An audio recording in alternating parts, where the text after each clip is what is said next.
తాజా అంశాన్ని చూస్తున్నాం. ట్రైనీ ఐపీఎస్ ఉదయకృష్ణారెడ్డిని పోలీసులు కస్టడీలోకి తీసుకుని ప్రశ్నిస్తున్నారు. డీసీపీ లావణ్య పర్యవేక్షణలో ఉమెన్ సేఫ్టీ వింగ్ అధికారులు పలు అంశాలపై విచారణ జరుపుతున్నారు. తాజా సమాచారం మా ప్రతినిధి రమేష్ నాయుడు తెలుసుకుందాం. రమేష్, చెప్పండి, ట్రైనీ ఐపీఎస్ ఉదయకృష్ణారెడ్డి విచారణకు సంబంధించి వివరాలేంటి?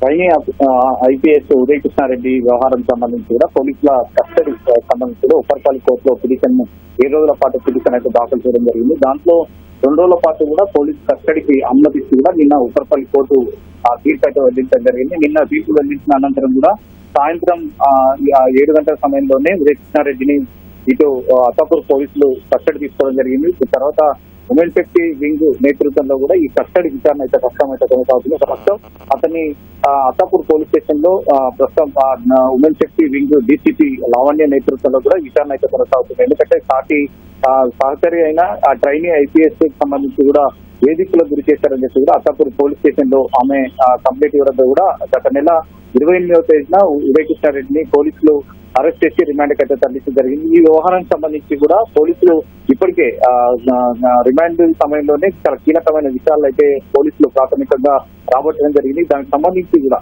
పోలీసుల ఉదయకృష్ణారెడ్డి నుంచి కూడా చాలా కీలకమైన విషయాలు రాబట్టాలని చెప్పి కూడా ఈ కస్టడీలో విషయాలన్నీ కూడా రాబట్టాలని చెప్పి కూడా అధికారులు అయితే భావిస్తున్నారు జరుగుతుంది. దాంతోనే ప్రధానంగా అతనికి సంబంధించిన ఒక ఫోను ఇప్పటికే మిస్ చేసినట్టు తెలుస్తుంది. ఆ ఫోన్ లో అతనికి సంబంధించిన వ్యవహారంతో పాటు బాధితులకు సంబంధించిన ఆ ఫోటోస్, వీడియోస్ అవన్నీ కూడా అదే ఫోన్ లో ఉన్నాయని చెప్పి కూడా పోలీసులు ఒక అనుమానం వ్యక్తం చేస్తున్నారు. కానీ ఆ ఫోన్ ఎక్కడుంది, తర్వాత ఆ ఫోన్ సంబంధించిన దాన్ని పూర్తి స్థాయిలో వివరాలు అయితే రాబట్టాల్సిన అవసరం అని చెప్పి కూడా అధికారులు అయితే భావిస్తారు. ఇప్పటికే అధికారులు దీనికి సంబంధించి రిమాండ్ రిపోర్ట్ లో కూడా కీలకమైన విషయాలు అయితే రాబట్టడం జరిగింది. తాను ఏ విధంగా అయితే వేధింపులకు గురి చేశారు, తర్వాత అనే బాధితురాలు ఫిర్యాదు మేరకు అయితే పోలీసులు కేసు నమోదు చేసి అతను అనేక సంబంధించిన ఉదయకృష్ణారెడ్డి అతను కేసు అయినప్పటి నుంచి కూడా అనేక వ్యవహారానికి సంబంధించి కూడా చూసిన సంగతి తెలిసింది. అతను సూసైడ్ అటెంప్ట్ చేయడము, తర్వాత ఇక్కడ నుంచి హైదరాబాద్ నుంచి పారిపోయి తర్వాత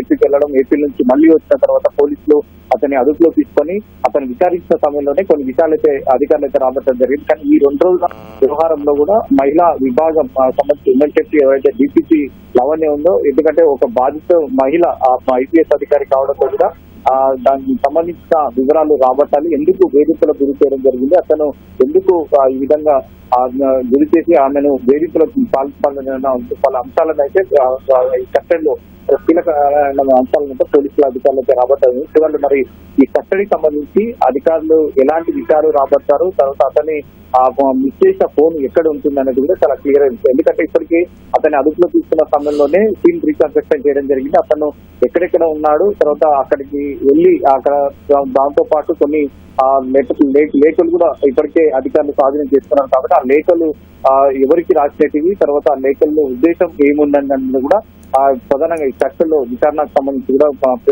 ఇటు ఉమెన్ సేఫ్టీ అధికారులు అయితే అతను ప్రశ్నించే అవకాశం ఉంది. మరి 2 రోజుల కస్టడీకి సంబంధించి అతను ఎలాంటి వివరాలు వెల్లడిస్తారనేది కూడా ప్రస్తుతం నేర్చుకోవాలి. ఎందుకంటే సాయంత్రం వరకు కూడా కస్టడీ ఉంటుంది కాబట్టి కస్టడీ అనంతరం మళ్ళీ తిరిగి బయటపరిచిన అనంతరం కూడా ఆ కోర్టులో హాజరుపరిచి మళ్ళీ తిరిగి సెంటర్ జైలు అయితే తరలించే అవకాశం అయితే కనపడుతుంది.